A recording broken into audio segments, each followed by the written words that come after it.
Thank you, everybody, and thanks for inviting me here. This is a great honor to be following people like George Dyson and the other speakers that we've seen this morning, all people that I admire. So I know there's no description for this talk in the book, which was sort of deliberate because I didn't know what I was going to talk about until about last night. So what I wanted to talk about was the real challenge that's in front of us, which isn't a challenge of accumulating data or processing data, or analytics, or any of the 3 V's of big data. That stuff is the misleading stuff. The real challenge is solving the big data problem, which is an information glut problem for a lot of people. Because the plumbing behind the scenes is what most of us are dealing with. What you just saw was a great presentation talking about the last mile. And I'd argue that the last mile is the biggest and most important piece that we are struggling with at the moment and not dealing with. So I'm going to show this to you by showing you some history. Now, George prepped you. The whole reason he was invited was just to warm up the crowd for me. Basically, history provides something to you, which is, it shows you that things aren't linear, that they're interconnected in lots of sort of ugly, mixed up, strange kinds of ways, and that there's no single cause of anything. And we look at technology as if there is. And so if we go back, and we're going to go way back before Turing and before computers, we can start with Neil Postman, whom he talked about information becoming garbage back in the 80s, but you go back before that into the 70s, and you had the whole information overload thing coming out. Before that, in 1685, we have people complaining about the number of books and that we can't read them all, and so how can we know anything, and the whole empire is going to fall apart. You go back to the 1500s, it goes back, Socrates was complaining about this.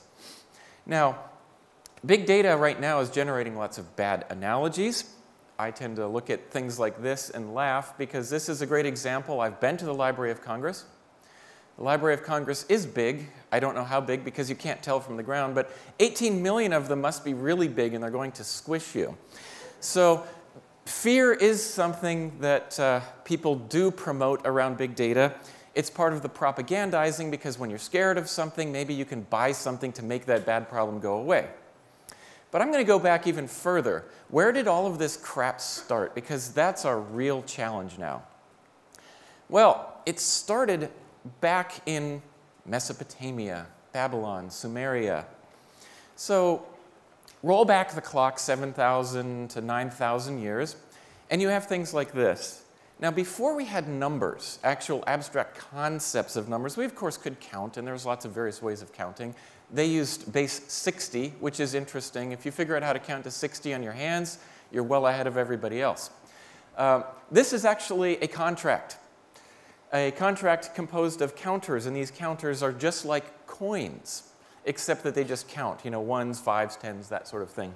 And you would cylinder seal this thing called a bola, and you'd shove the counters in there, and then when somebody else had this, you could validate the contract by breaking it open, essentially breaking the contract. Now, this system, these systems of counting sticks and counting tokens, was a way of dealing with transactions involving things like, I will trade you 2 goats for that 1 cow. But that's not abstract yet. That's not abstract mathematics. It's not abstract symbolism, it's not writing. You have to roll ahead to about 3000 BCE to get to writing. So our story really starts when we come up with writing, which is symbolic. This is actually a contract or a receipt showing up here on the upper left, that little cylinder sort of thing here is beer. And so we're looking at something about beer and barley and trading things. And this led to the first real information explosion. And I got interested in this specifically because I wondered when information was physical as opposed to in print or digital, how do you manage a database? Because these libraries and archives, essentially they were archives, were filled with these things. How do you find it? If you're going back to see if somebody's cheating on their taxes 3 years ago, which they did, how on earth would they have done that? And how would they communicate? Because when you think about it, this is recognizable when you step back and think, well, what does stuff look like? Well, this is a letter. Now, unfortunately, the letter spilled from the first page to the second page, and then it got wrapped up in an envelope and sent. But it's still sort of recognizably that way. It's just a different form or format of data. And communication, storage, and retrieval were exceedingly cumbersome. So we had to invent something. The thing we invented was metadata.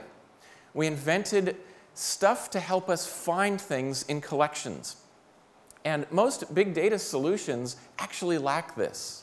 The Hadoop file system, what was the first thing that came out of kind of Apache Hadoop after people started working on it? It was things like Hive and now HCatalog, which was, oh, we need to know where stuff is in that thing. So metadata itself is a very old invention. I can show you some. This is metadata. This is a catalog, aka a taxonomy, a schema.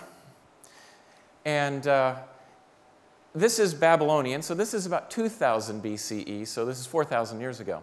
And what you're looking at is something that's indexing the collection. So we now have tablets about tablets. And that's sort of version 1 of metadata. And if you know what OLAP is, online analytical processing, it's basically just sort of cube or torus technology for storing data not in a relational database so that you can very quickly go through it. These guys invented it. They had, one case, one PhD thesis, I found a wooden rack. On each side of a clay tablet, there was something, a product, a time, and a person or a geography. Three-dimensional cube racked out so that you could go to that thing and very quickly find, well, how much barley did so-and-so grow 3 years ago? Indexing technologies for very quick access and retrieval. Now, we also have the thing that actually came later. The thing that really drove it was that initially these are stored in baskets. Now, the difference between this, you'll notice, is that it's rectangular and this is round. That was an indicator. Round stuff is things like contracts and tax records. Square stuff is things like literature. It's things like dictionaries and synonym lists. This is a synonym list from the library of Ashurbanipal, which was necessary when there was enough literacy that people could actually have scribes in different towns writing things and never having met in person. And if their writing style was a little bit different or the words weren't quite the same, they started to use things like this. Now back to the metadata, that little hole up there was where they put a little string through and they had a little clay tag. That little clay tag had words on it. What were those words? Tags. It's a faceted classification system stored in straw baskets. Now we get back to the inside of the tablets business here with dictionaries and synonyms. So we've gone from metadata about the collection and indexing to metadata about what's inside of things. So this is more like indexing and concordance technology. Now, there are some limitations with ClayTech we should be aware of. As we look at ClayTech, well, one problem you might think of is that it's write-only. So how do you deal with write-only technology? Well, you chisel it out. This is a clay tablet that has been erased. A read-write clay tablet, sort of, except that it's append-only, much like a columnar database, or Hadoop, which happens in most cases to be write-only when you're using things like HBase. So sets the stage, of course, for PaperTech, which was actually preceded by Palm Frond Tech and Papyrus Tech and some other things, but they're all largely the same because they're lighter, denser, faster storage media.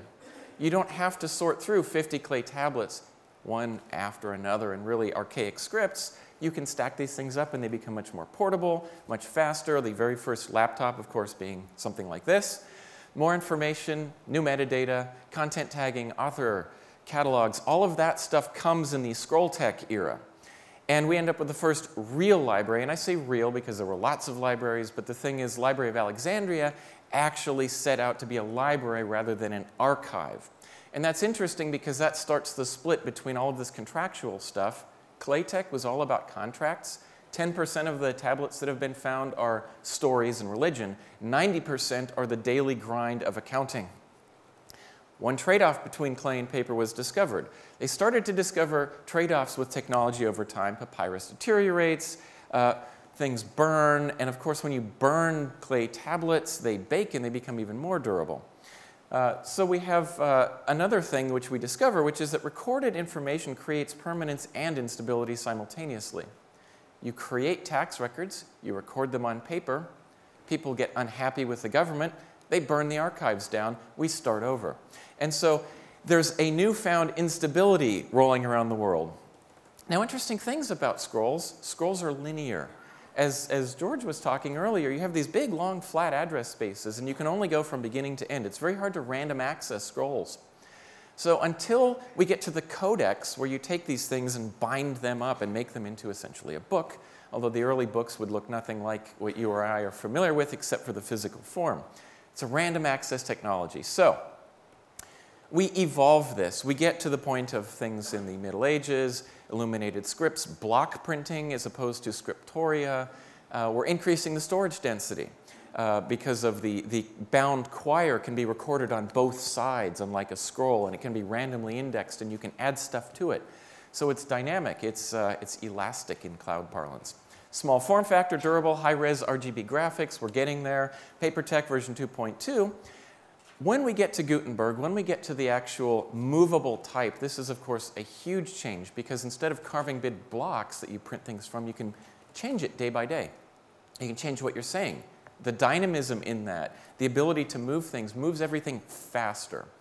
And so the job of production goes way down, which means you can produce more stuff and you can produce it faster, which leads to an information explosion. This commoditizes the printing landscape. And it starts with papal indulgences and things controlled by the church, and pretty soon there's excess capacity, and they start recording everything and selling everything everywhere, which gets us to the Elizabethan era, which is driven pretty much by printing presses. By now, 100 years after the invention, it's really taken root. Interesting concepts, perfect copies. You can keep making perfect copies of something. You finally have the concept of not a private book which is bound up, taken to a printer who prints the book, take it to a binder who binds the book so that it matches the rest of the books in your collection. Instead, you have the idea of a consumer. I'm going to publish 100 volumes or 1,000 volumes, and hopefully somebody will buy them, and somebody, of course, did. So 8 million books estimated to be on the planet, 1,500, 200 million by 1,600, which is all driven by commoditization of the production technology, which is the printing press, which, very much like computers and Hadoop, is about the mechanisms of production rather than the mechanisms of dealing with this stuff, which leads to overload. And so we end up with methods of coping, which started back early on. This is marginalia. The interesting thing is that it's just like you taking notes in a textbook. The difference is that you probably didn't draw a little hand with a sleeve pointing to the text above it to reference that footnote. And this is great when you have a handful of books. Many people only had one or two. If they were elites, they might have upwards of 60 as we get into the 1500s. By the 1700s, we're talking thousands. We have to invent stuff. We take it for granted that a title page, a colophon, chapters, the simple act of alphabetizing, that these things are just part of the book. Every single one of those was invented. And so all of this problem of explosions leads to this, which is essentially new ways of reading. You can't read every book. You can't read 600 books in the library. So you begin instead to create reference books. Conrad Gessner creates the first topically alphabetized book, like an encyclopedia, where essentially different things are findable, and he says, you don't read this from beginning to end like you would the classics of Socrates. You read this by looking up the thing that you're interested in. Of course, you have to hope that his topical index that's been alphabetized and the terms you use are the same, and so we introduce taxonomy and ontology problems. Francis Bacon says, there are different types of books. He's describing the situation where before his time, one kind of book. After his time, ones that you really study, ones that you just kind of look at, and ones that you use for reference. It's a new way of reading. Nobody had done this before. Too many books means new ways to remember. Note-taking. There were 4-volume texts running to hundreds of pages telling you how to take notes when you read this stuff. And you know what? When you're using data and you're using business intelligence tools and dashboards, how does stuff get recorded for communication? Typically in Excel spreadsheets and PowerPoint presentations and Word docs and emails. We're essentially transliterating. We're taking stuff, note-taking tech, and moving it into a new world. Been going on for a long time. Of course, the explosion of natural philosophy and biology In the olden days, there were only 100 species. You didn't worry about this kind of thing. When the idea of biology and indexing the world starts to come out, everybody constructs these taxonomies and these gorgeous books that identify and describe all of these species, and then somebody in Germany and somebody in Italy can't communicate because they don't have the same master reference data, because they're describing things differently using different terms and different taxonomies, which leads to all sorts of interesting problems. You keep pushing forward into the Victorian era, and printing technology keeps changing. Eventually, you have movable type that can be broken up, but you can actually cast that type, which means that you can go back 5 years and reprint a book. The problem with movable type was that once you broke up the type, the book was lost and you had to retypeset it. So reissues of books were very rare until you had that. And then, of course, paper production, steam printing, explosion of specialized books and journals. We're talking hundreds of millions of things now. And then something called the War of the Unstamped Press, which I would encourage you to look at, because that's all about political instability. And of course, it just keeps going. The key thing here being stereotyping, where we no longer even deal with movable type, which we don't anymore. As with words, so with numbers. Leibniz says, well, you know, sort of looking at printing press and looking at calculation, comes up with these ideas that we're wasting our time by calculating stuff. So big data throughout history has been creating an explosion of information, of data, which then has to have new methods to cope, and those new methods to cope eventually allow us to get our arms around it. Once we've done that, of course, we create new mechanisms to refine and process and deal with that. And right now, we're at the cusp of yet another technological shift.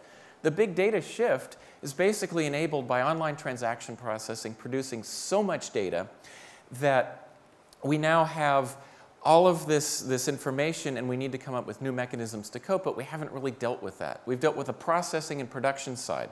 So the last mile problem is where we are. And an important concept to note in all of these transformations is that technology, as we view it, is additive.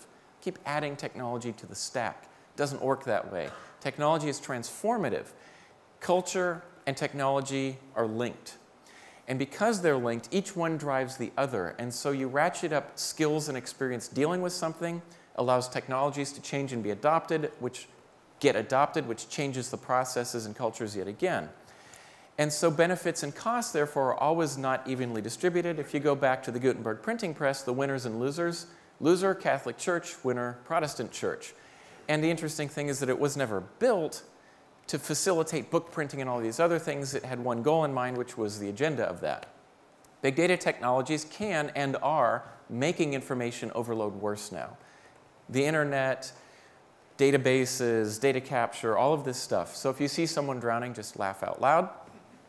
The strategy that most people are taking today, because we're in this world of, gosh, there's so much data out here, is what a friend of mine calls the pony strategy.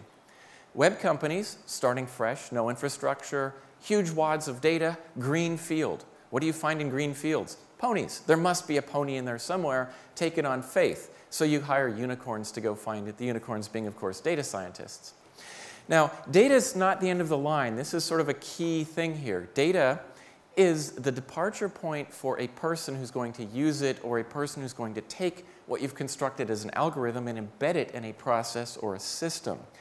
And what we should really be doing is not looking at the back-end plumbing as much as we should be looking at, once we've got that, how do we get it out there? The visualization talks often are about this last mile problem, but they talk about it out here, we're over here. We need to bridge that gap.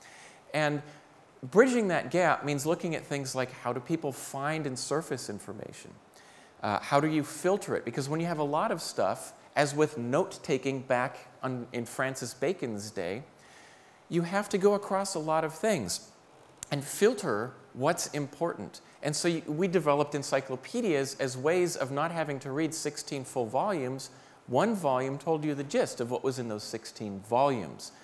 And we need these kinds of technologies. And so we have search, but that's very rudimentary. Filtering is almost non-existent, I would argue, except through negative attributes in faceted classification or search. Categorization, not just of data, but of knowledge, of information. All of those things have to happen. And so find, filter, categorize, and share. because at the end of the day, what's missing is dissemination mechanisms. The first point here is probably the most important. Hadoop is like a calculator. The printing press produced paper, it produced books. It wasn't all that important except as the enabler. The book or the information that was disseminated through various things, first by horse, later by train, later by telegraph, that changed and accelerated the nature of society, was all about dissemination. I have something, I have an insight, I have information, and I need to get it to other people to do something with. Finding ways to do that is what is really important right now, and yet most of the things that we see coming out of the popular press will be about big data as a calculator. And so we don't need to see that. With that, I will finish and turn it back over to whoever is supposed to be turned back over to. Thank you very much.